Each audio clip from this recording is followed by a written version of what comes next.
fiscal year 2023, fiscal year 2027 capital improvement plan. Held today on September 20th, 2022. Roll call. Carlson. Here. Vieira. Maniscalco. Here. Hurtak. Here. Goose. Here. Miranda. And Citro. I am here. We have a physical quorum. Thank you very much. Mr. Massey, excuse me, Mr. Martin. Sir, good evening, council. Members of the public, Martin Shelby, City Council Attorney. This is a special call meeting of the Tampa City Council, as the chair said, held on September 20th, 2022 at 6 p.m. here in council chambers in the third floor of Old City Hall, 315 East Kennedy Boulevard, for the purpose of consideration by the Tampa City Council of the FY fiscal year 2023 millage rate, the operating budget, and the capital improvement budget for the City of Tampa for final approval. The public is invited to participate in the special call hearing for the purposes of communicating to council. And a reminder, council, that the public is able to attend this meeting in person or view it via cable television on Spectrum Channel 640 or Frontier Channel 15, or by the internet via www.tampa.gov/live stream. The public is, as I said, also able to participate in this meeting during public comment for a maximum of 3 minutes per speaker, either here or in person in City Council chambers, or virtually by way of Communications Media Technology, or CMT. However, the use of CMT does require pre-registration with the City Clerk's office, and the directions for pre-registration are included in the notice of the meeting and the agenda. With that being said, could I please have a motion waiving council's rules of procedure to allow the public to comment and participate by CMT, and participation by Council Member Carlson? We have a motion made by Councilman Good, seconded by Councilman Maniscalco. All in favor? Aye. Thank you. I will entertain a motion to open the second public hearing for consideration of millage FY 2023 millage rate and operating and capital improvement budgets for the City of Tampa for Florida Statute Section 200-06. The FY 23 millage rate needs to be adopted by several voices of vote. So, may we have a motion made by Councilman Good, seconded by Councilman Maniscalco. Roll call vote, please. Vieira. Yes. Maniscalco. Miranda. Yes. Hurtak. Yes. Carlson. Yes. Goose. Yes. And Citro. Yes. Motion carried unanimously. Thank you. Mr. Chair. Councilman Carlson. Yeah, if I could just real fast. I know I said at the last meeting, but for anybody who's watching now, I apologize. I'm not there in person. This is the last day or second to last day of my quarantine for COVID. So I appreciate your accommodation of letting me zoom in remotely. Thank you. Mr. O'Hara. Thank you, sir. Dennis Rahera, Chief Financial Officer. Good evening, Council. Will the Finance Chair please read the second public hearing statement? Councilman Miranda. Mr. Chairman, second public hearing statement. This is the second public hearing for the City of Tampa fiscal year 2023 budget. The proposed millage rate is 6.2076 mils, which is 9.60% more than the rollback millage rate of 5.6641 mils. Property tax funds are used to support the general fund, operating budget, and the Community Redevelopment Agency Fund of the city. The general fund includes such departments as fire rescue, police, human resources, parks, and recreation. We will now have an update from the city's Citizen Budget Advisory Committee. Will now be provided by the designated representative, Mr. Johnson. Thank you, Mr. Citro. How are you, sir, and council? So this year, it's going to be a little bit different. Not going to have a nice PowerPoint that we normally do. We're just going to kind of give an update.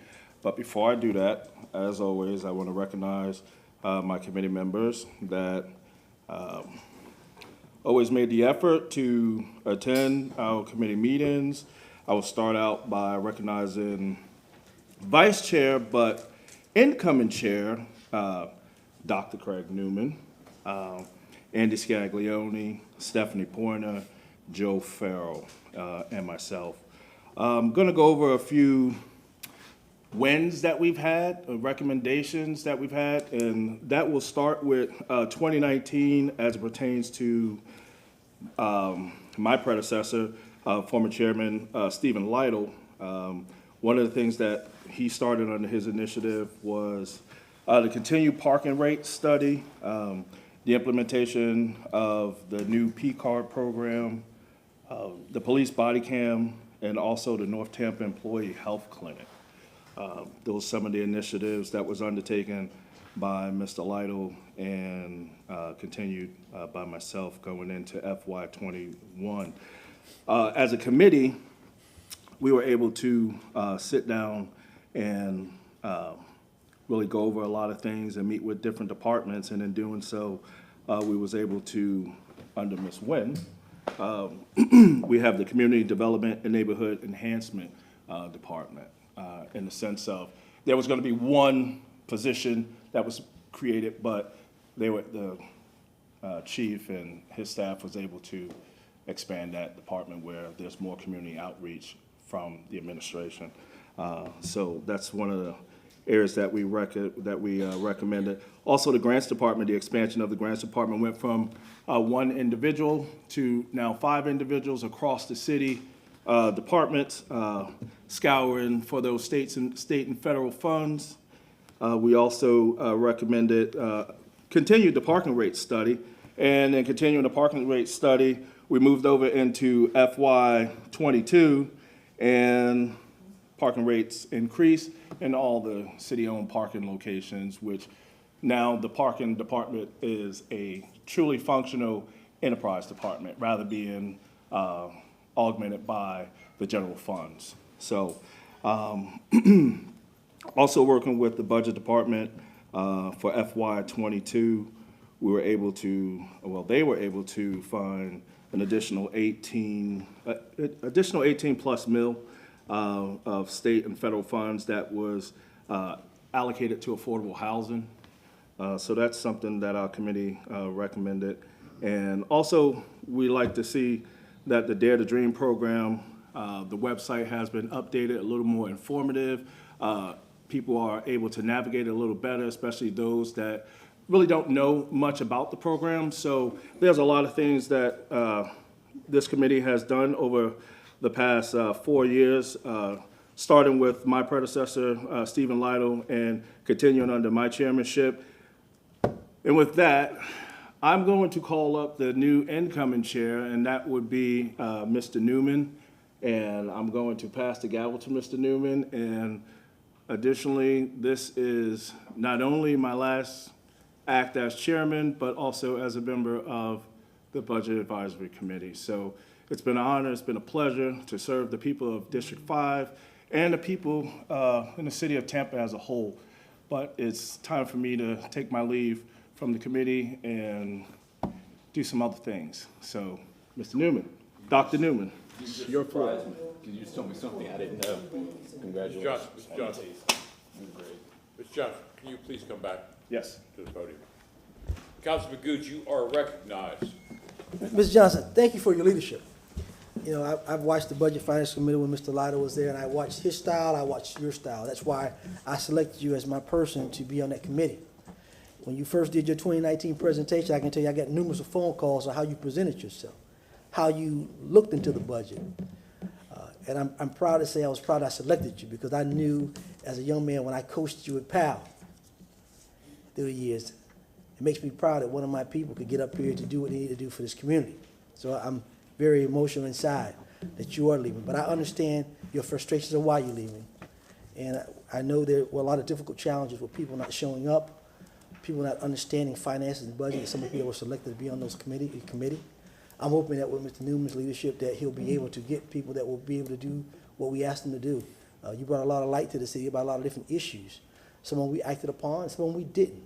But I just want to thank you for your true leadership in bringing some of the errors that as a body, we didn't know that we erred, and now Mr. Shelby, Mr. Morris been fixing those errors that we didn't give you the tools that you needed to really succeed. So I think now those things are going to be in place. We've made some recommendations and some things have been moving. But I just want to say thank you for what all you've done for this city. It's been an honor. And I just, sometimes it's, I'm very passionate about the things that I do, as a business owner and as someone who understands and study politics every day. I don't recognize the word politics. I'm more of recognizing the word and trying to instill legislating back on the local level, not just the state level, but also on the federal level. Sometimes politics overshadows the mission that needs to be, won. And I just think that we've done a lot of good things. We've worked well with the administration, but when we press the hard buttons, some things just kind of, politics prevails. And I'm not one for the politics, but we've done some good things, and I have no doubt that Dr. Newman and his new committee members will hopefully pick up where I left off in some areas that, initiatives that I've led and see it through. But it's bittersweet, but it's the best for me in leaving the committee and leaving it in good hands with Dr. Newman. And I hope that, going forward, that you really listen to this body, council, also administration. Administration has done a good job in listening in a lot of areas as I went over. Those are some of the key recommendations that we made over the years. But there are times where when you press hard, some things don't want to, come to light. So with that, I will not take up any more of Dr. Newman's time, but as I said, the committee will be in good hands with him. He's been my vice chair for the past 2 years, and he'll be a great chair, and Mr. Scaglione will be a great vice chair, and I bid everybody a good farewell, and we'll see you around. Mr. Chair. I see you, Councilman Carlson. Councilman Carlson, you're recognized. Yeah, thank you, sir. I just wanted to say thank you, Mr. Johnson, and all the other folks you have on board there. Thanks to your team. Also, you had a lot of a whole army of people working on this budget over the last couple of years. And thank you for your insights and your dedication to the city. Every dollar we save can be spent on something important like affordable housing. So what you did is really important, and hopefully that Dr. Newman and the others will be able to step in the big shoes. Thank you. Thank you. Well, that was a shocker. I didn't expect that. He was an outstanding chair, and he was a numbers guy, and that's what it's all about, is saving money for our city and the people, and that's where Joseph did an outstanding job. And I hope to do as good a job, but the good part is, now that you're not on the committee, I can pick your brain, brother. I can pick your brain, and we can have phone call conversations about it. We did have challenges, and thank you, Orlando, for bringing that up. It's unfortunate that we had, this past year, we've had probably 4 meetings that we had to cancel. Either we didn't have a quorum, or we didn't have notification, posted that we needed to have. And it's unfortunate, and it's happened. But right now, we have watched the last several meetings we've had, a change in this committee, a change in making us have more teeth in it and be able to express ourselves. And we're trying to work a lot more closely. I'd like us to see us, one of my goals is to work with city council more closely, put it together a workshop that this committee sits down directly with city council. We sit down and have discussions about what's coming up, what you expect from us as members. We've had, in the last 2 years, 4 replacements on this committee. And one of them was on the committee before and been gone for several years, and he came back. And I guess it was because we're such an exciting committee to be on that he decided he wanted to get back on the city council's budget advisory board. But all kidding aside, he's a vital part, and we have everybody that we have currently, we're hoping sticks around long enough, but we need to make sure that folks that we appoint to this board really want to be part of it. Just to have your name on there as that you're a member and showing up or not showing up. We can't have that. And you'll be having phone calls from me because I'm a direct person, and I want to make sure that we have people who want to be there. Because it's an involved committee, with what we have to go over. The budget is a huge item to go through. But overall, we're looking to make some changes. What we're doing is the City Budget Advisory Board will be meeting every month on the second Friday of every month between 9:30 and 12 o'clock. And our next meeting is October 14th. And we're going to be starting with the basics. We're going to be it's a workshop. We're going to do how to navigate through tampa.gov. Because there's a lot of things out there that I've been told, oh, it's on tampa.gov. You just find it there. And sometimes I'll find it, or I'll pick up the telephone and I'll call Mary on the phone and ask her, how do I find this, and what do I do? Or, I'll call Lisa on the phone. I need some issue. How do I find this on the website? So this way, because we have not had a workshop on how to work this in the how many? It's 4 or 5 years that I think I've been on the board.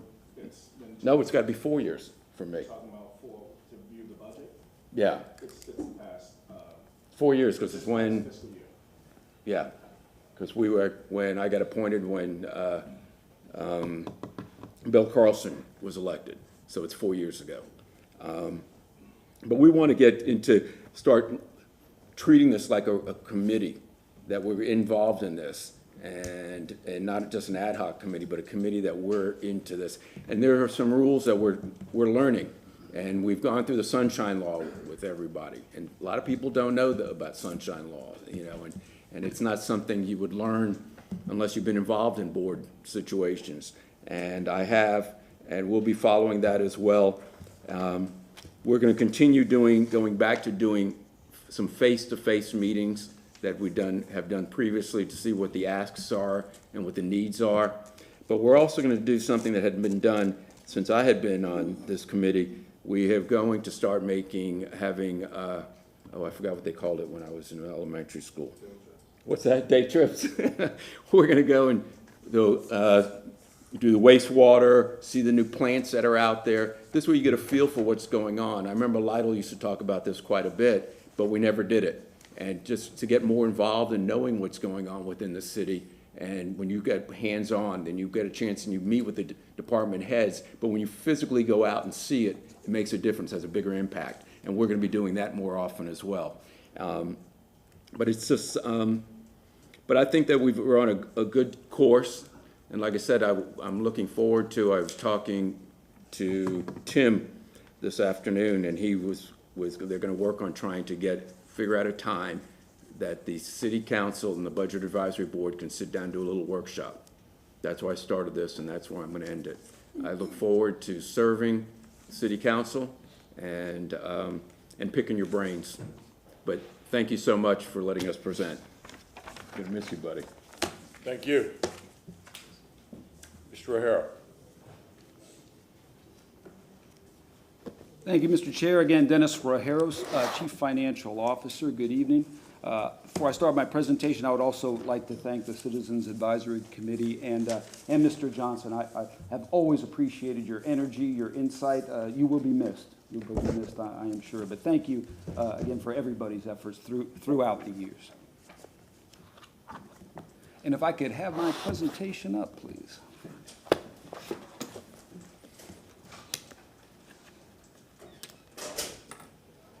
Thank you for allowing us the opportunity. Again, it's going to be a very brief recap. We've talked about many of these and more things prior to, so we try not to belabor it too much. Again, there is the recommended budget that we've submitted to council, $1.866+ billion.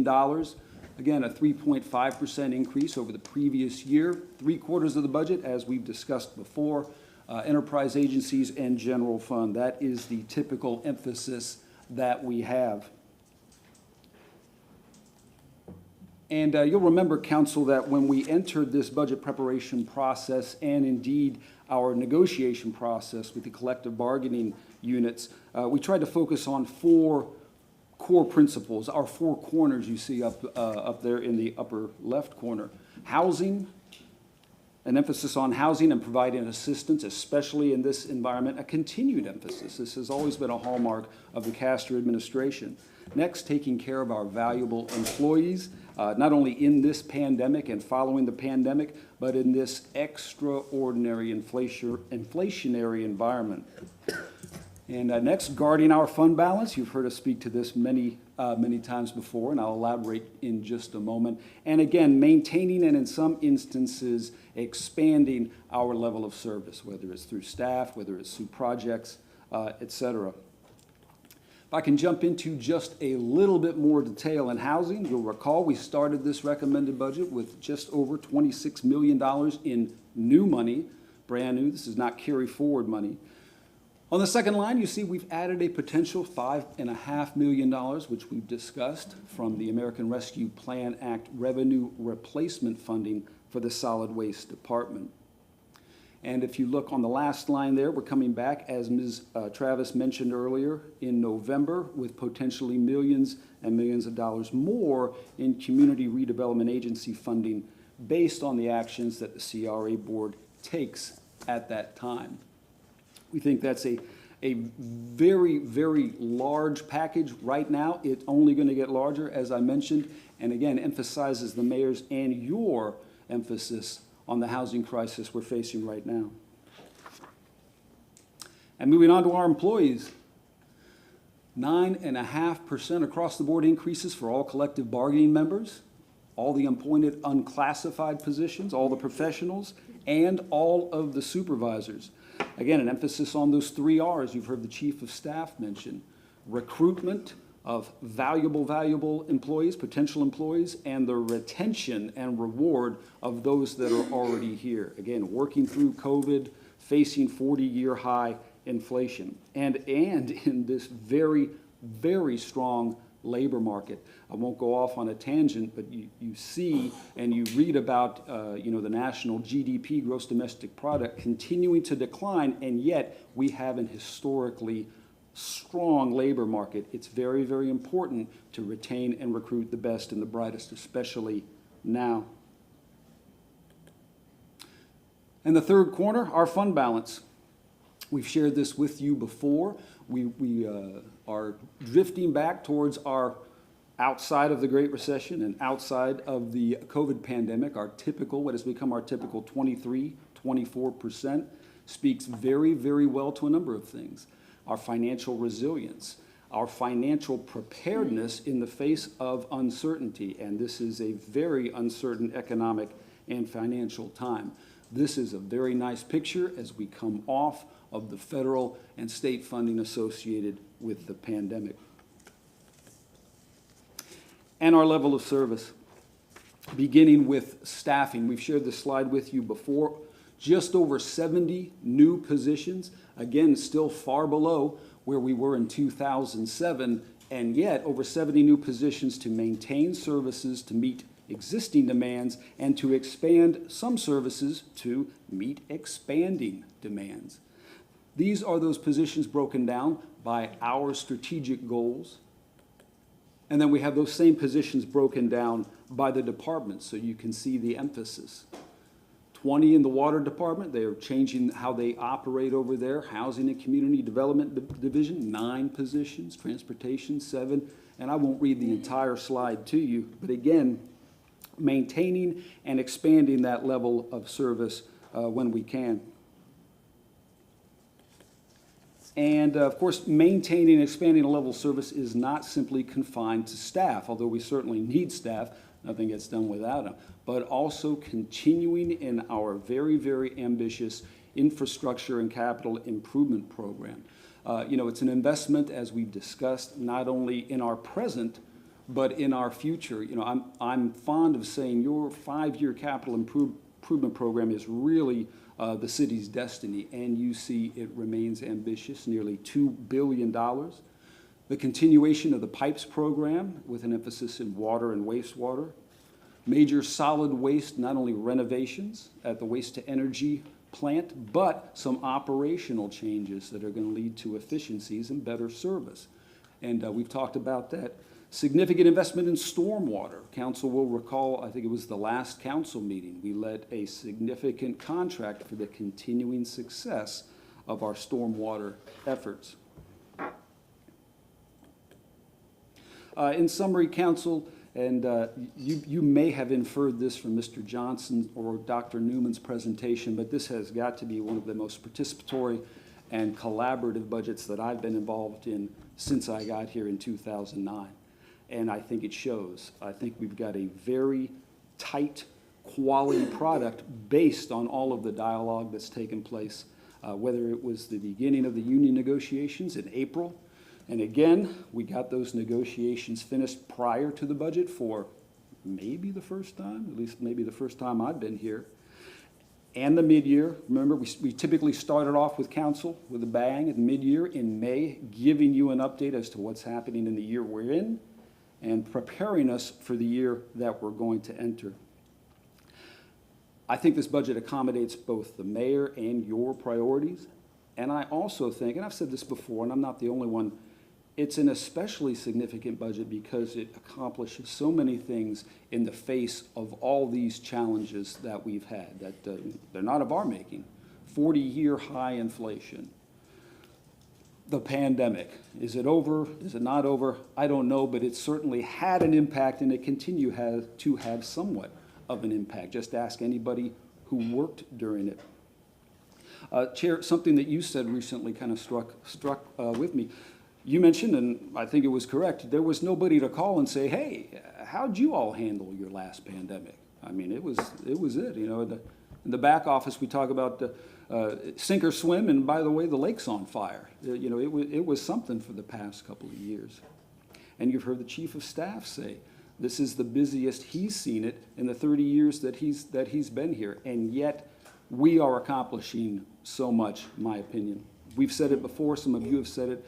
I think we're doing amazing things. I think we'll look back and wonder at the amazing things we managed to accomplish in the face of all these challenges.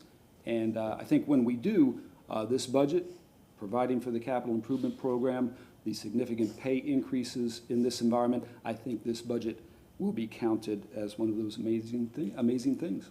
So thank you, Council. Again, this won't be the last time I thank you. I appreciate your continuing efforts. I thank my team, fantastic team, the departments. It's been a wonderful experience. And that ends my presentation, sir. Any comments from council? Any questions from council? Councilman Vieira, you are recognized. You sure? Okay. Yeah, just a couple of quick things, if I may. And Mr. Chairman, do we ask questions in general on the entire budget at this time, or should we? Let's go ahead and take some questions on the budget at this time. Okay, just making sure. I didn't know if there was set. Thank you. A couple of issues I want to make sure about, and I know Chief Tripp is here. I see Local 754 here. And Chief Tripp can speak to this later on. I wanted to make sure as to the funds appropriated for Tampa Fire Rescue for District 7. It's my understanding, and please correct me if I'm wrong, but that those funds could go to assisting with response times in 33647 in New Tampa, as well as design for the next station where the need is the highest. And I'll let Chief Tripp respond to that whenever the time comes and whatnot. I know this budget includes funds for the Returning Citizens Program, which we're going to be doing with the county, which is really important for job training and apprenticeships. Also, the grant for victims of crime, for people who have been, loved ones have been murdered, or victims of sexual battery, what have you, to help them with a fund for transition and whatnot. Something I brought up, and I see my friend over there in the back row, Phyllis Guffman, who I love so dearly with McDonald's Training Center, and I sent a memo to the administration, and I brought it up last time, and pardon the late notice, but it just came to me at an event I was at last week. But it's funding, it's a very small ask, a program, an internship program for people with intellectual disabilities. Now, I don't have the best math in the world, but I don't think it would cost more than $115,000 or so to have 10 departments have one individual with special needs as an internship. It could come back to us in 6 months, because I know that takes time to develop it, et cetera. And I mentioned it at the council meeting last time and whatnot. McDonald's Training Center does a program with Laurie Park Zoo, and my part-time aide, Connor Darkin, graduated from it. It was last week, in fact, and it's a wonderful, wonderful program that puts, I guess, moves forward the prior administration's autism-friendly City of Tampa program to having a formal internship program, a paid internship program over here, and I'd love to see that funded. Again, not in a rush in terms of bringing it back. We can have it brought back in April or so, because I know that takes time, but something I'm putting out there that I will make a motion for to go through. And then when it comes to the fire issue, I want to see what the chief says before acting further, but just some general comments. Thank you, sir. Councilwoman Hurtak. Thank you for the presentation of the budget. I know we have housing coming up. I know we have Ms. Travis to talk about housing in particular, so I'll save my housing questions until then. But in the meantime, I wanted to make a motion for my fellow aren't taking motions. No, not at this point. No motions. No, this is very statutorily set forth that we have to proceed this way at this point. It's my understanding. Can she, if I may, can maybe she ask for Gary, you're the, recognized. yes, sir, Mr. Chair, pardon me. Maybe she can do something to the effect of asking the opinion of council without a formal motion. Mr. Massey, did you want to opine? We've opened all the public hearings now, so you can ask questions. I think what Mr. Shelby's concerned about is that procedurally under state law, the first action that this council needs to take is to approve the millage rate, and then you can take action on the budget. That's really, I think, what he's trying to do. No problem. I will save this for later then. Councilman Goode. I'll wait since Mr. Massey has explained it. I was going to ask reference to fire for Chief Kip to explain what the plan is, so I'll wait till after we pass the millage. Anyone else? Councilman Carlson, do you have any questions at this time? Yes, sir. Thank you. Mr. O'Hara, I mentioned this last time, but just to remind everybody that the reserve fund, and I don't remember the exact number, I think it's up to like 112 or something like that. When we netted it out last time, net of the amount that we have to keep as a minimum, I think we said there's only about 14 million in there. And that's really our rainy day fund. And, I pushed hard 3.5 years ago for us to put more money in the rainy day fund, and we needed it because we were hit with COVID. I thought we would get hit with a recession, and now we're almost certainly headed into a recession. And my fear is that we're going to be cutting services. As we mentioned before, the reserve fund when Pam Iorio left was somewhere around 150 million, and now through the greatest run-up of American history of the economy, it's still only at about 110. And so I think that somehow, and it's not a question, I just think somehow we need to get that number back up because it's a scary situation with a $1.8 billion budget that we only have plus or minus $14 million slush fund or rainy day fund in case the recession is hard. Thank you, sir. I appreciate you surfacing it now, and of course, I've always appreciated you surfacing it in the past and council's support. As you know, it's a very, very important number to us. It's a very, very important number to the rating agencies. It is a very uncertain time. If you want signs of a strong economy, they are out there. If you want signs of a very poor economy, of course, they're out there too. We're comfortable right now with the 23-24%, but we will always make an effort, and especially if this economic environment continues to be so volatile, we'll make an effort to increase it. Again, it's above our policy of 20%. We like to see it and keep it above 20%. So it will be, further to Councilman Carlson's point, a continuing effort on our part. Thank you.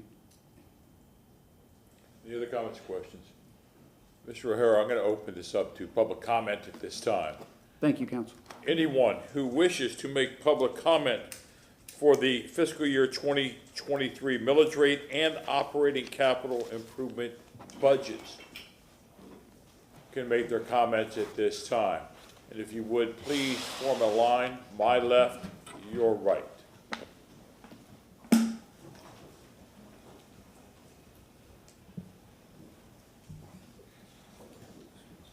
And for the name, please, for the record, please state your name.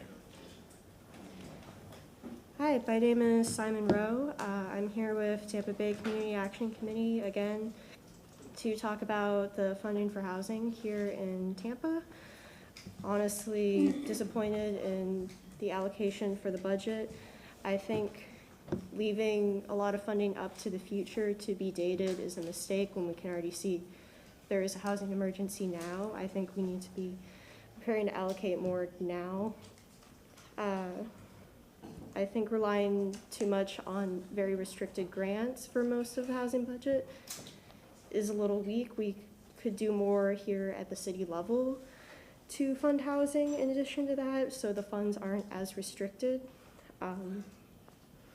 And I find economic arguments against funding housing more be kind of ridiculous when we've talked about increasing like cost of living adjustments, increasing raises for certain city council officials. We understand that inflation is bad and that people are being affected, but I just don't see this applied in terms of housing.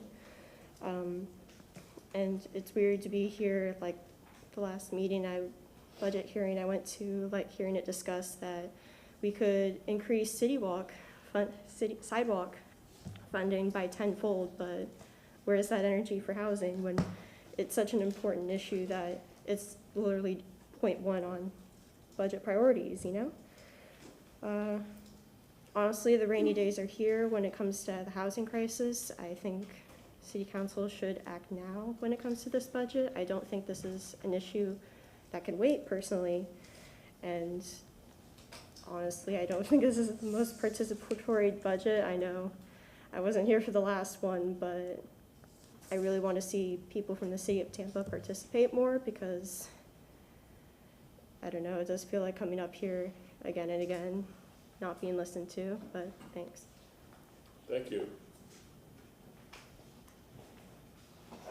Hello, my name's Laura Rodriguez. I'm from Tampa Bay Community Action Committee, and I'm here to say that once again, this budget is extremely disappointing. Coming here and listening to the presentation, watching online the update on the 15th that there was only money allocated from the waste management fund or the essential services. Like, nobody in this line is asking y'all to defund essential services for housing.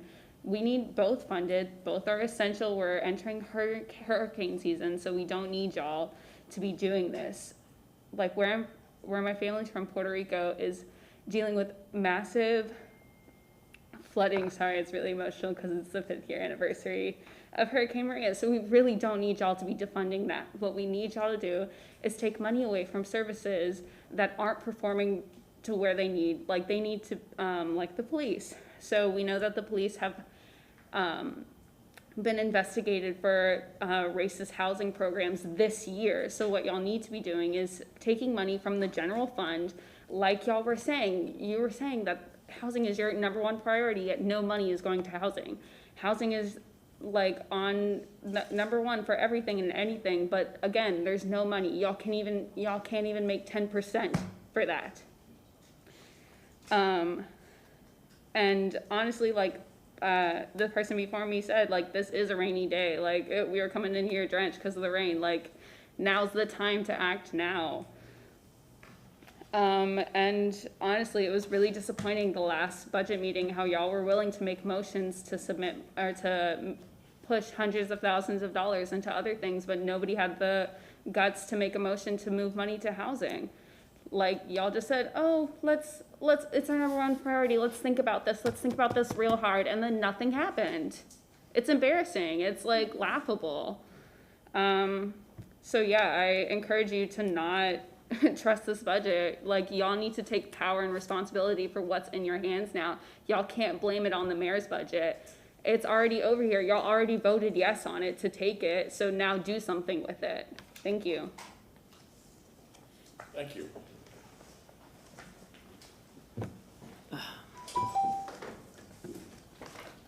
Hello, Noah Myers, Tampa Bay Community Action Committee. It was really cheeky of the mayor's office to come out here, put a new slide on the exact same PowerPoint they made just 2 weeks ago, saying their housing is their first priority. I can't think of a bigger insult to come up here and tell you that their first priority is housing.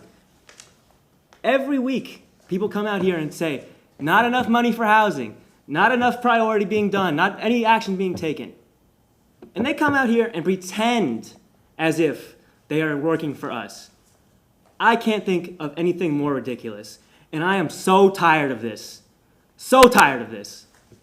You guys need to pick up the slack and stop these people. Thank you. Thank you.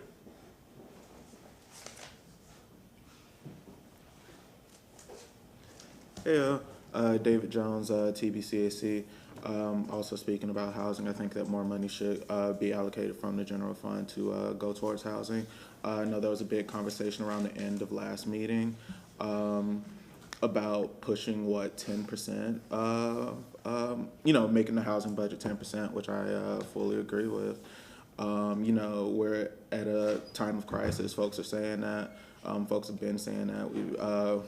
We've been hearing that from pretty much every front in the city about how big this crisis is. So now's the time to act. So yes, finding that money is completely necessary, and from what it looks like, completely doable. In addition to that, excuse me, while I understand that some of the city projects aren't working great, though some of the funds towards those should be considered towards, I don't think that pulling money towards waste management, our pipe systems is effective in order to fund housing, just because, those things are also going to fall apart within the next 2 to 3 years. The pipes up in North Tampa are plastic pipes that have truly been struggling at my neighborhood this last 3 months. So that's not the solution as much as it is pulling it from some of the lacking industries, like that police budget, which is taking up 40%. 40% that the vast majority of people in Tampa don't agree with or don't really see a point of. So thank y'all. Thank you.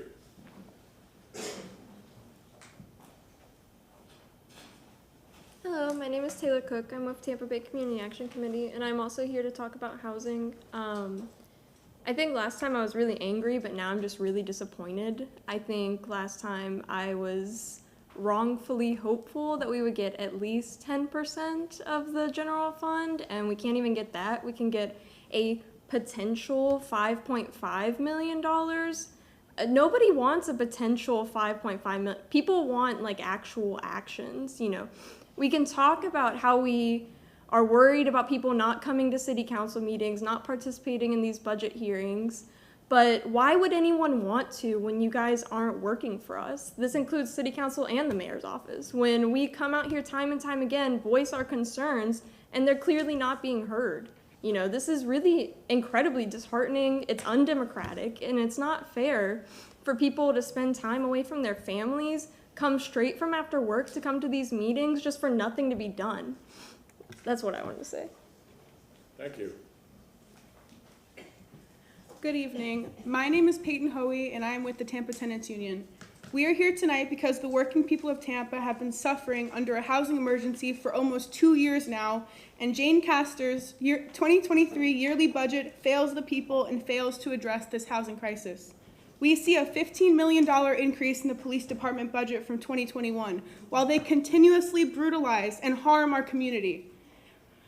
$199 million for the police is a crime. This is money that could be used for education, city-owned public housing, right to counsel, and so many other programs that actually benefit the people.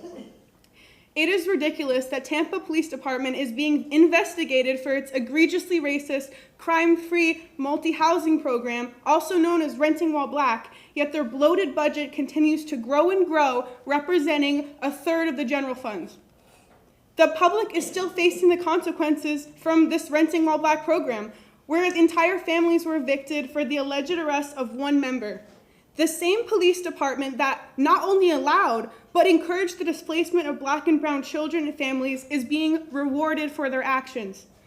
The program is completely under investigation by the Federal Department of Justice for being racist. Again, this is being investigated by the DOJ, and that is not even including the Biking While Black program, which continues to ravage the communities of Tampa, with 90% of those stopped being black.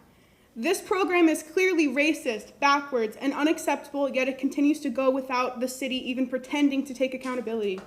The people are speaking right now, but will you listen to us?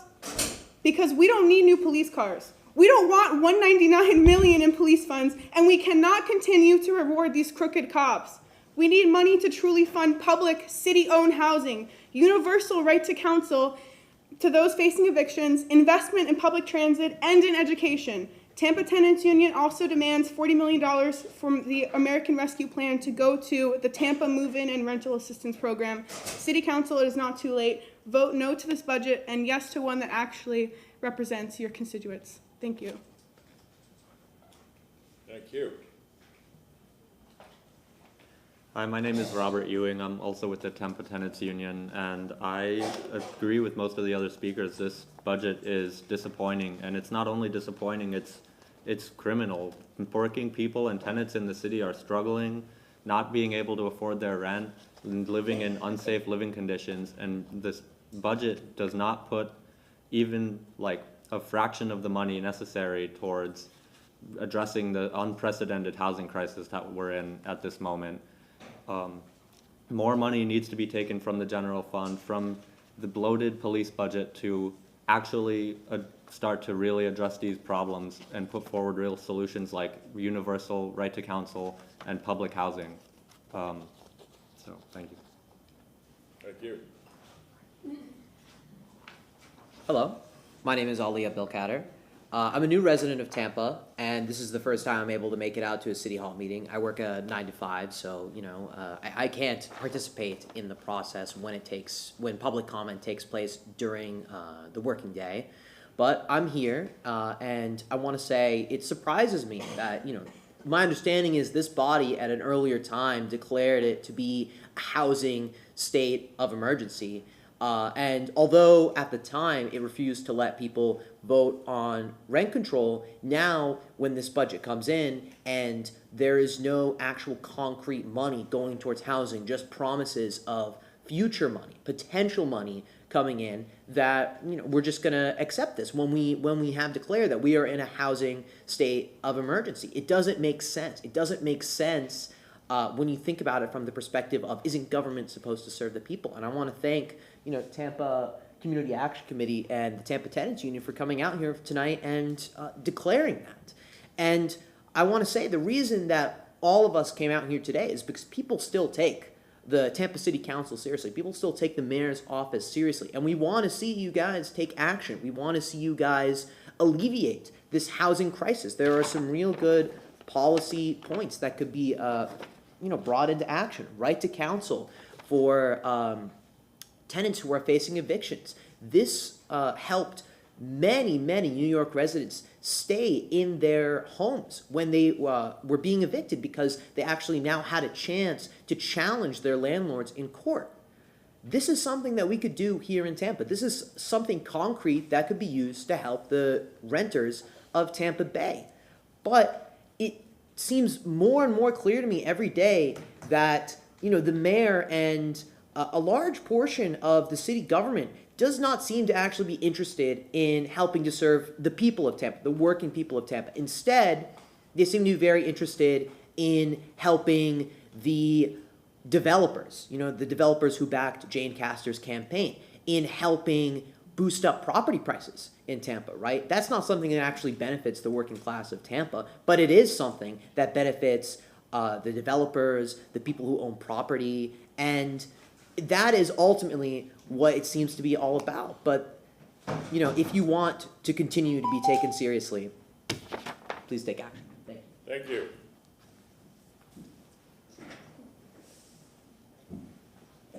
Hello, my name is Laith. I'm also with the Tampa Bay Community Action Committee, and I'm here to speak about housing. I think this budget, as everybody has said before, is very disappointing in terms of the money allocated to housing. And we do want more money for housing, but we don't want that money taken out of other essential services. You know, we have, we're in a time of crisis at this point, and we keep hearing about this, you know, rainy day fund. Well, I mean, we're headed into a recession. We're in a recession. Folks can't afford rent. I mean, now's the time to put some of that money to use and not, you know, take money from essential services that we actually need. I mean, people come here every Thursday and y'all hear about, you know, Timber Falls, you hear about Silver Oaks, places literally falling apart, and 5.5 million isn't gonna fix like one place, you know, let alone build new places for people to be able to live in, give more assistance for folks who are gonna be, you know, otherwise, you know, can't afford rent in the city of Tampa. And we hear talks about, you know, people finding people to work for the city. I mean, if people who are working class folks can't afford to live in the city, can't afford to pay rent in the city, folks are moving out of Tampa, moving all over to the outskirts of Tampa.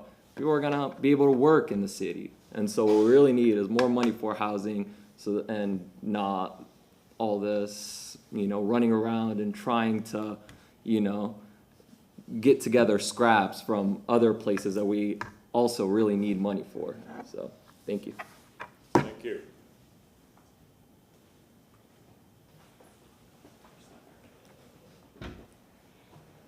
Good evening, council members. My name is Phyllis Guthman, and as we approach October, which is Disability Employment Awareness Month, we at McDonald Training Center, MTC, thank Councilman Vieira for his continued support and advocacy for people with disabilities.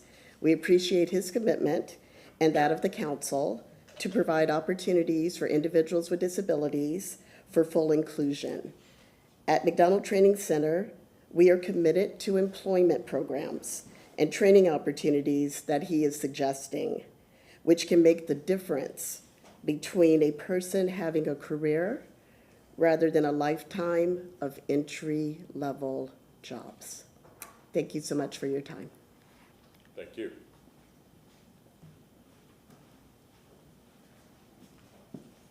Good evening, Council. Andrew Carter, Tampa Firefighters Local 754 President. I'm joined here today with Matt Cohan and Jeff Allred, Vice President and Treasurer. I just want to say, first off, thank you once again on behalf of the 700 plus members of Tampa Firefighters for unanimously approving our collective bargaining agreement. This is, as you heard, for the first time, able to roll in at the very beginning of the fiscal year and not still be negotiating in February and March. I just want to remind you guys that the budget that you guys are approving is the vehicle that allows us to receive the benefits that we've negotiated and you guys have previously approved. All of the city employees and their families are counting on that. I'm certain that if the need arises in the middle of the year, that the fire chief, chief of staff, the mayor, as well as city council can find ways to facilitate us with mid-year rolling stock, station designs, employees.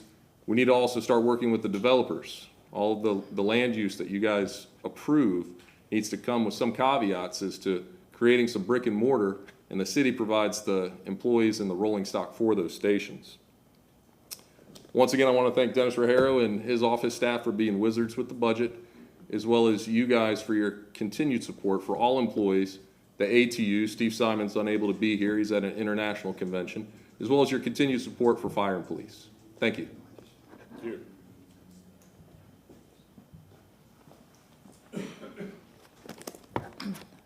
Darla Portman, Police Benevolent Association President. I'm also here with Vice President Brandon Barclay. First and foremost, I want to thank all of you at City Council for voting unanimously to ratify all 3 union contracts last summer. You guys did a good job.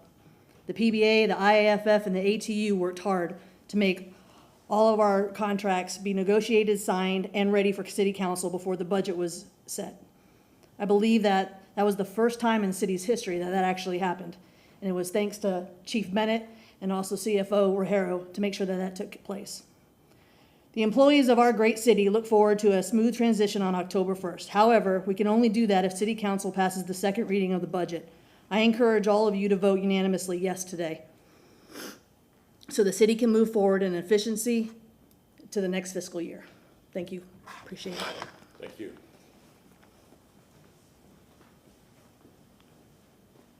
Is there any other public comment at this time. Do we have one public comment online? Miss Pointer, are you there?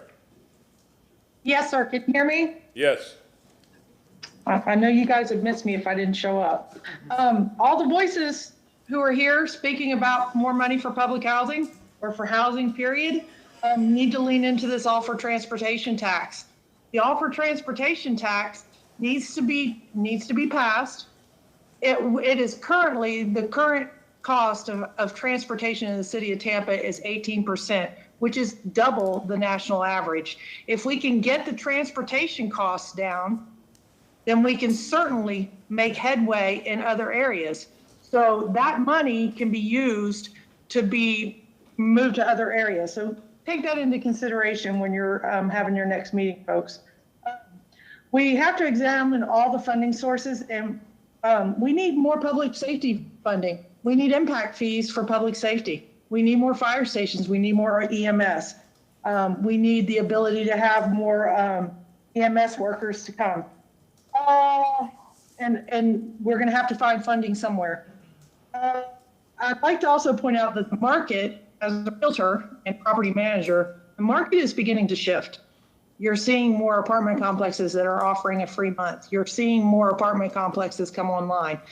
We have thousands of units in the chute to come in online in the next year or two, and they will impact the market. A lot of our problems in the last 6 months have been due to supply and demand. We had lots and lots of people move in here and not enough, and way more competition for any units than we possibly had available. So I just want folks to consider that. I'd really like to know where my $6.6 million went for the Tyson project. There was $7.1 million there last year, and now there's $731,000. If anybody figures out the answer to that, that would be great. And I'm really, really disturbed that Joe Johnson has resigned from our budget committee because he was really on point. Thank you. Have a good day. Thank you. Is there any other public comments at this time? Mr. Chairman, can I say something since public comments ended? I am now going to open up City Council's comments and questions for round two. Councilman Good, you are recognized. Thank you, Mr. Chairman, for that. You know, as I sit back and I look at these young people out here in the audience, it reminds me of on Sunday when my daughter called me. She said, Dad, she says, don't y'all have some kind of rent cap in this city? I said, huh? So what'd you say? I said, Dad, don't y'all have some kind of rent cap in this city? I said, what do you ask? She said, Dad, my rent went up $450. I said, well, darling, welcome to the crowd. I said, we tried that, but that didn't pass. So when I hear these young people come here and talk, because my daughter has 3 kids, so I know I'm going to have to help her. So don't think it goes on deaf ears, young people. I hear you. I feel you. Just don't know how I'm going to be able to help you, because I tried to help you once, but I couldn't get there. To me, it's the people's money, it's the people's voice. I always believed that. And, you know, we couldn't get it there. We tried to take a vote the last time, and I'm sorry for that. For whatever reason, people, I was listening to Mr. Rand, he always says, you can't get upset the way people vote. You can't get upset. He's right. But I was upset. But I had to get over it. I had to move on. So whatever happens today, I always believe that I listen to a song every morning. It says the storm. The storm comes, but it does go. You keep the faith no matter how this body votes today. You keep your faith. You stay strong. You do what you must do. Don't do anything that you know is wrong. But he always comes through when you think he doesn't. He always comes through. I just want to say that to you because I understand it, because it affects my family personally. So I do understand. So I say God bless you all. And however this outcome is, what we can do, I'm going to keep the fight. Even if I'm the Lone Ranger, but I'm going to keep the fight. So God bless you all. Councilwoman Hurtak, you are recognized. I was with you. I'm gonna stay with you. We're gonna keep working on this. And I do appreciate the energy and effort because it does remind me of when I was younger and lived in Gainesville and did this very same thing, was very active and did a lot of stuff with politics before I even moved to Tampa. So I really do appreciate your voices, and they aren't unheard. I did want to talk about a few things that I think do have an impact on this budget, and it's 9.5% raises for staff. And I do think that's critical because it does actually help housing. I do know of several staff members who've come and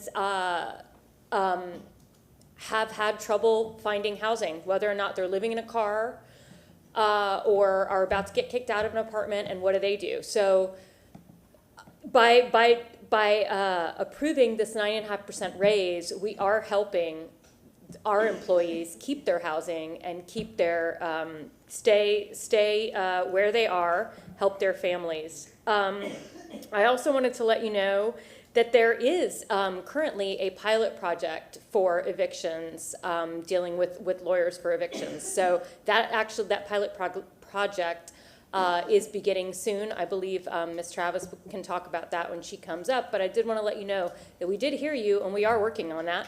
And also to please attend, I believe it is the October, not 27th, maybe 14th meeting where Ms. Travis is going to give us an update on how the Housing Advisory Office is going, Advocacy Office. No, it is not then? I thought I had it on my calendar for that. Maybe it is. It's not a CRA meeting. Good evening, Council. Nicole Travis, Administrator of Development and Economic Opportunity. Yes, ma'am, you do have it on the calendar for the Tenant Advocacy Office, or what I'm calling its Tenant Services, for an update.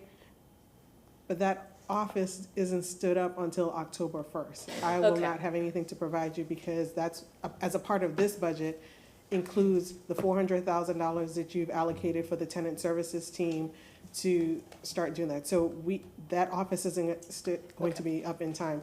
And so the reason I'm saying no, it's not for a lack of wanting to report. I can report on anything else housing related that you want to, but regarding the Tenant Services team, we would not have anything to report at that time. It's too close to when we receive the funding.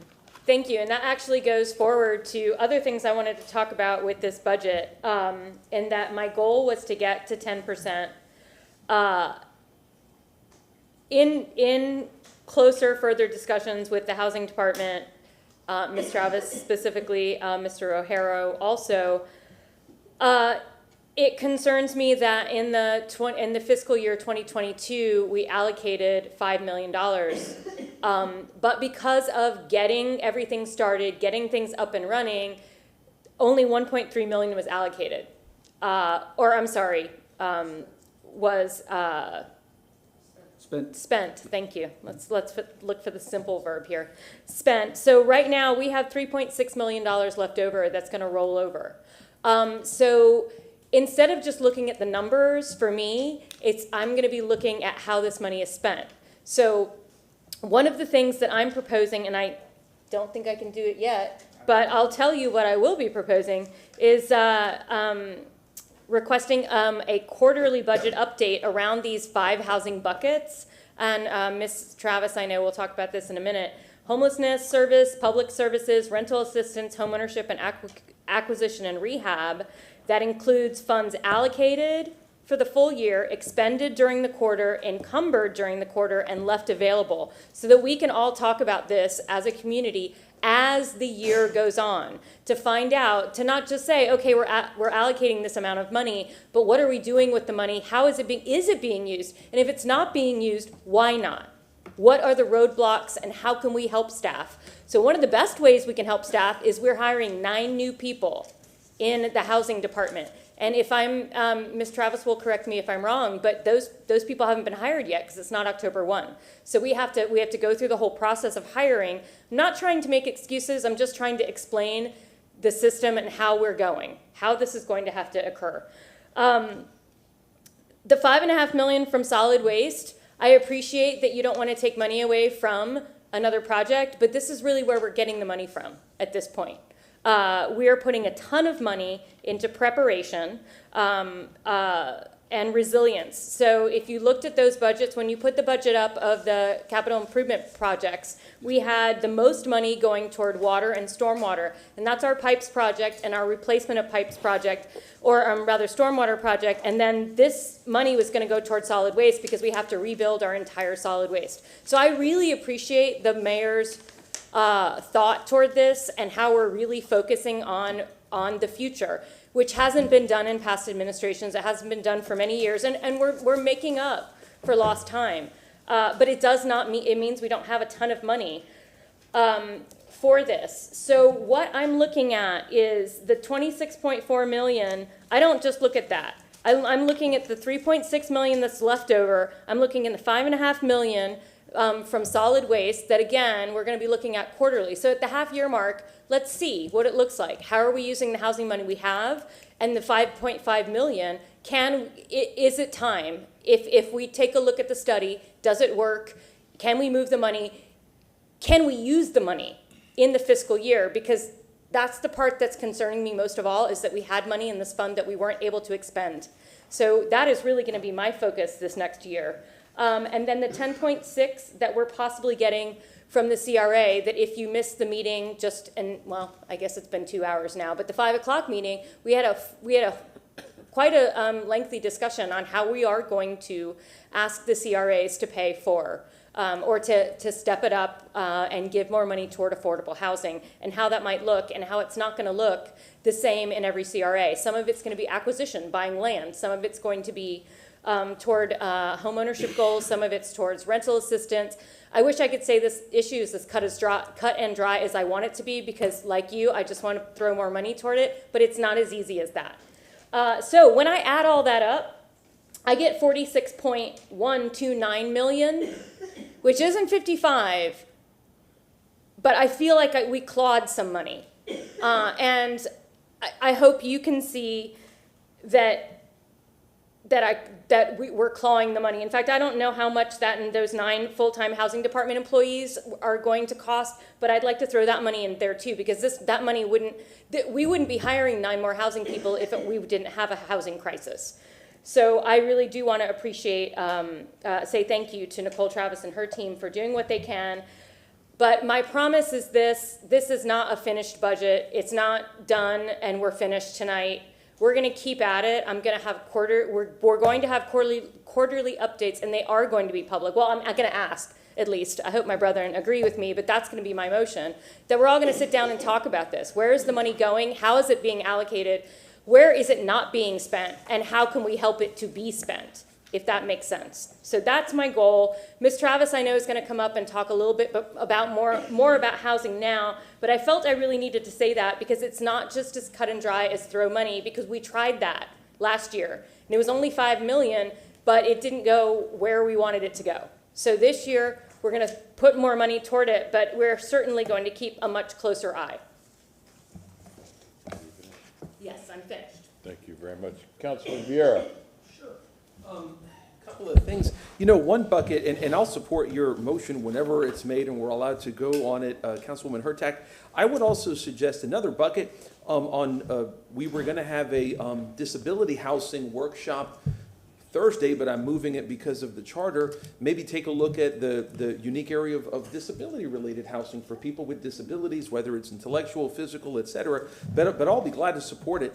You know, with regards to the numbers you just went through that were just cited on housing, it points to a very historic city of Tampa budget on housing. I always say, and I've said this for years as an elected official, I don't like to write political checks that I can't cash. I don't like to make promises, especially to people who are hurting, that I don't feel in my own heart, in my own mind, are going to wound up getting the results that are promised or that are expected by the public.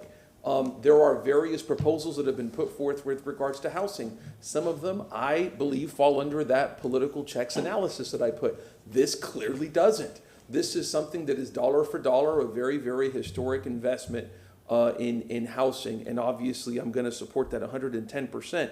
You know, we're limited in the city of Tampa budget with regards to issues like housing. 2/3 of our budget goes to public safety. I support that 110%. but we are making every effort that we can to fund housing for people in the city of Tampa. And these are very, very historic allotments. If you look at where our city was 5 years ago, 6 years ago on this issue, it is a revolutionary change from where we were. And we're making great strides in that regard. The amount cited of over 40, it would appear, over $40 million of investment in housing, that if you would have told me that 5 years ago, I wouldn't have believed it. But a lot of council members have really pushed the envelope forward in that regard, and I salute them 110%. So again, these are steps that are going to be put forward that are really going to improve people's lives in the middle of a historical housing crisis that I think is very good in that regard. And that's it. Thank you, sir. Councilman Maniscalco. Real quick, thank you, Councilmember Hurtak, for your leadership. I think you said it all. And this doesn't end here tonight. This is an ongoing process, whether it's quarterly or every meeting. But we're addressing it, or we're trying to address it within reason, as you've already stated. It doesn't stop here just because we pass a budget.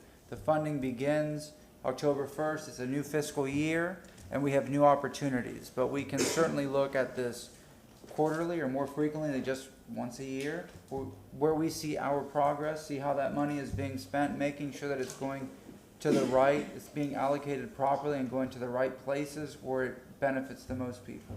So you have my support, and I look forward to working with you and the rest of council to finding and continuing to find solutions. Thank you. Councilwoman Hurtak. And I just wanted to reply to Councilman Vieira, and the only reason I said the 5 buckets is because that is how the funding is allocated via, I don't know if the housing department chose this way, but it's their 5 buckets of homeless services, public services, rental assistance, home ownership, and acquisition and rehab. And since they already have the monies going into those funds, we'll have to find out where that would fall. I don't disagree with that, but I don't know that a separate category is necessarily warranted. We can discuss it. Okay, great. Councilman Miranda? No. No, thank you. I just want to say a statement regarding the budget and so forth. It was mentioned that the fire and police take about 3/4 of the money from ad valorem taxes. And what it is this. This is the first year that the budget between the fire and police and the budget that we collect from ad valorem taxes is only minus 25 million. In past years, the budget that we collected, the budget of fire and police, and we collected all the city and all the ad valorem taxes was over 50 million minus. So we have made some strides. That's why there's some monies that go into other directions. And I appreciate everyone saying on council, and I appreciate what I've heard today. Thank you very much. Anyone else? Councilman Mr. Chair. Carlson. Yes, sir. Thank you. Just to add to or add some additional comments to what my colleague said. In terms of the salary increases, I 100% agree with it.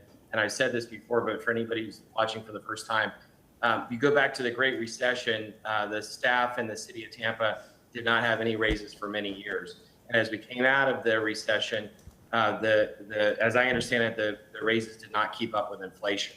And now just this year alone, we've got about 9% inflation. And so you look at a 9% increase of staff in this 1 year, that just makes them even with this 1 year. And that's what, I've done.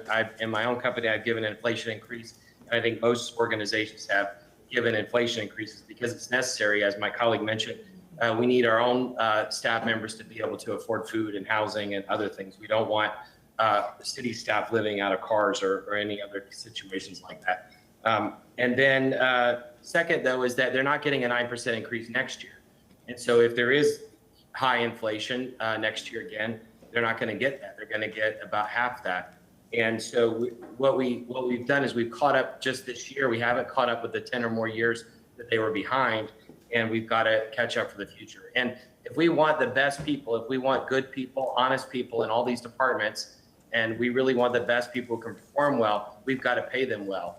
And then we need other systems to get people out who aren't effective, as some people mentioned, but we need to make sure we pay the good people well so that we can attract and retain them. Next, when talking about housing, this city council has been in favor of housing and has been talking about it since we first got elected. It was a major priority of the city council before as part of the administration's major priorities. About 3 years ago, sitting as a CRA board, which is city council sitting with another hat, and as my colleague mentioned, we met at 5 o'clock today.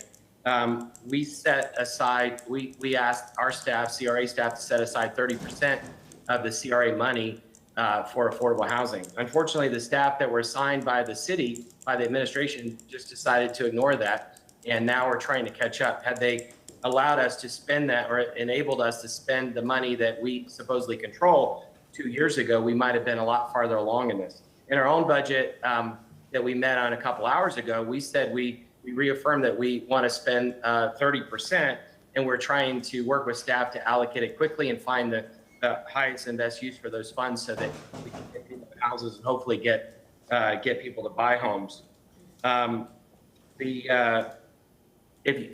If you all, the folks in the community, if you remember 2 weeks ago, we city council agreed with you and we asked the administration to put in 10% for housing, and they ignored our request.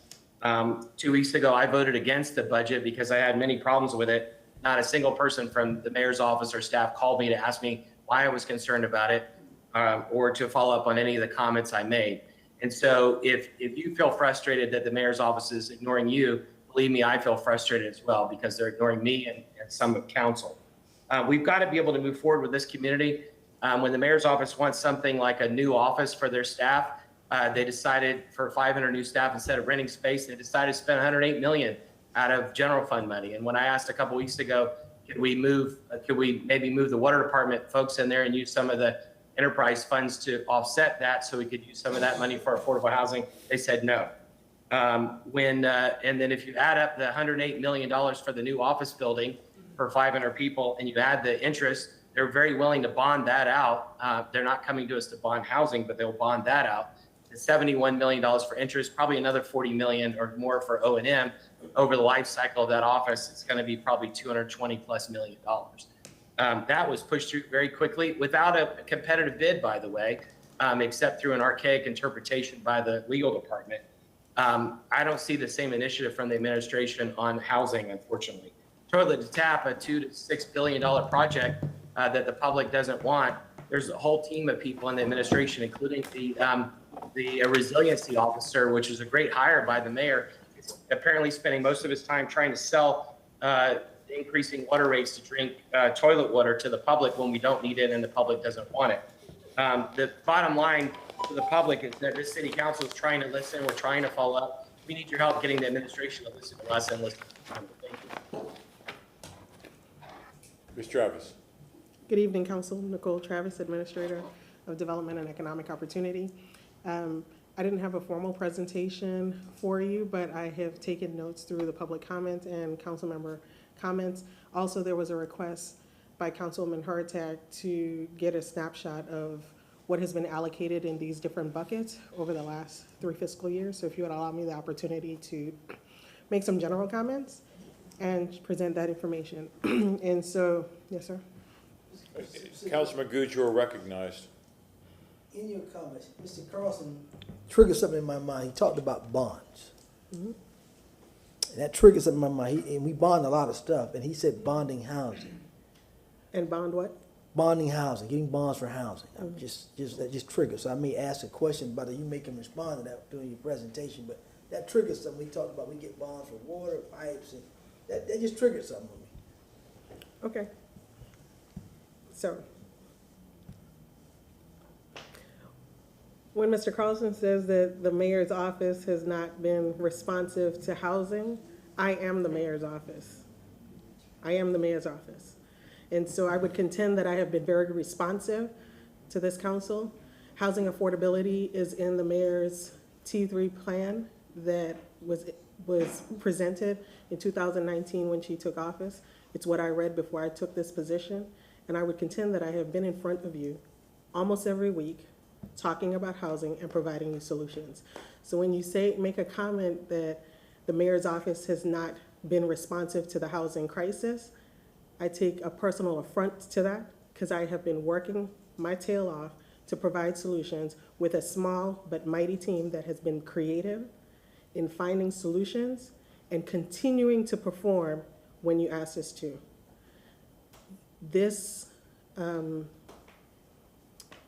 administration stood up after hearing a lot of public testimony in one of your council meetings and your concern, a housing hotline. I was in LA for work, came back, we're saying we're doing a housing hotline. 48 hours, the hotline was up and staffed. By us doing the essential functions of the positions when we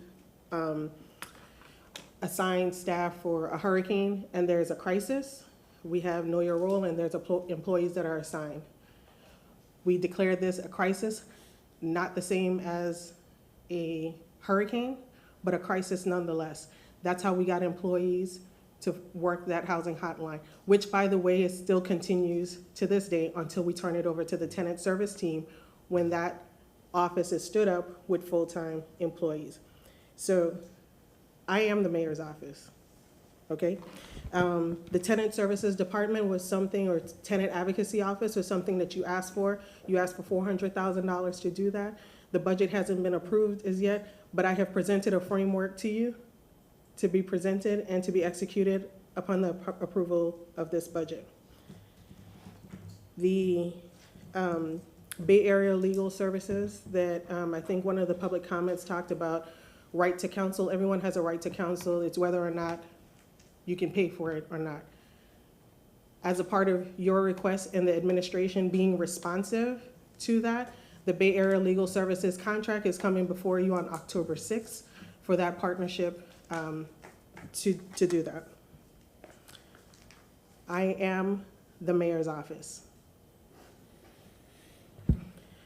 So now, I'll talk to you about the money for the fiscal year, 3 years. 2023, we showed you $26.4 million in the different buckets. So I'm keeping the same buckets and would like to talk through the fluctuation of funding. Ms. Travis, you're on a roll, but can I interject something? Sure. Comments have been made by all council members. I need to make my comments. Sure. Sorry, my apologies. Ms. Travis, you are a prime example of what I have asked staff, the chief, Mr. Marrero, Mr. Perry for. You came here for one job. How many hats you wear? I'm working at the pleasure of the mayor and to execute the wishes of the mayor and this council. Thank you. We have a lot of people moving to this city. Mm-hmm. And what the citizens are asking for, besides housing, is the basics. Fire, police, water, waste. We need to keep the citizens, the city staff at the same ratio of what it is at.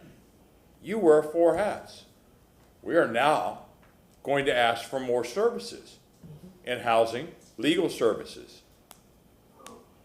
I am going to, again, ask that we provide more staff, fire, police, parks and rec, stormwater, permitting, inspection, just so we don't have more employees like you, Ms. Travis, that have to wear 3 or 4 different hats to make sure that the citizens' bare necessities and our responsibilities are met. Ms. Travis, if anybody hasn't said it lately, thank you for all you do. Please proceed. Thank you. Just to your point about the purpose of local government is to provide essential services to our citizens and residents. And I think that we do an exceptional job. Someone made the comment that the mayor's office is not listening. We do a citizen value survey every year, and the way that the budget is allocated, it reflects what the citizens value in that survey. We just got the results this week. For the most recent survey, you'll be seeing that soon. And the administration sits around the table and we say, how did the citizens respond to this service? What are they prioritizing? What has changed? And what you will see in the next survey is that housing is now the #1 issue. And I think that that is reflective on how this administration has been responding and how this council have been requesting and responding to the housing crisis. So we listen, we come back, we work within what we can, and we're creative. I'll continue. So fiscal year 2020, these are generally the buckets of money. This is around how much allocation, can't see. Okay, so it's $9.6 million. That's all federal and state funding. So your ESG, CDBG, SHIP, HOPWA, home funds, and that's based on what your entitlements and your allocation generally is. And so in fiscal year 22, we did not have any general funds allocated at that time. Fiscal year 21, you would notice that there's a big jump. We went from $9.6 million to $43 million. Our emergency services grants that we get from the federal government was a big part of that. For the homeless services, we got $4 million. In addition to our normal allocation that we get from the federal government, we got $4 million towards homeless and rental assistance prevention, all around the context of COVID, right? And so in rental assistance, there was $21 million of rental and utility assistance, and we partnered with the county to disseminate that money to do that. So COVID and the emergency rescue plan for COVID influenced a lot of the money that we have at this time. So again, in fiscal year 22, there were no general funds in this budget. In fiscal year 2022, you'll notice that the acquisitions and rehab went up to $22 million.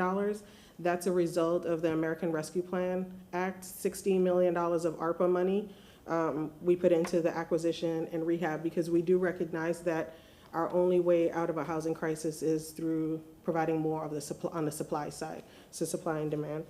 And then we also got an additional $6.7 million of general fund money in fiscal year 2022.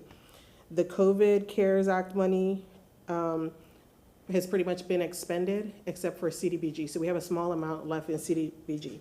And so we went from 43 million down to 37, but now you have the general fund contributing to this allocation and using RMAP, ARPA funds for that. And then here's what we have for fiscal year 23 that we're proposing.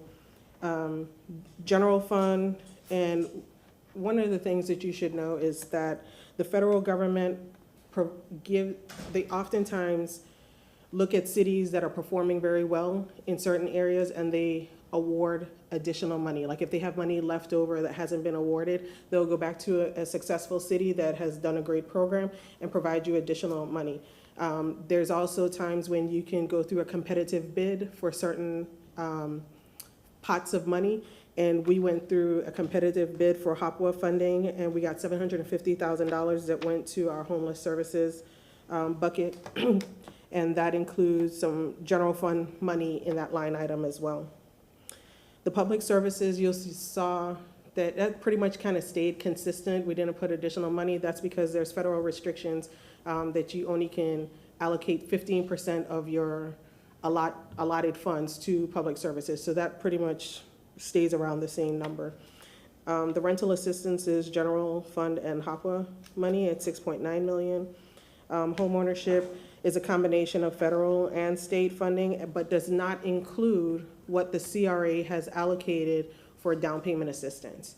And so when you're looking at this money, it's everything that comes through the city office with general fund and our state and federal funding, not including your CRA funding. So to your point, at the 5 o'clock public hearing, we talked about reallocating money and talking about that in November.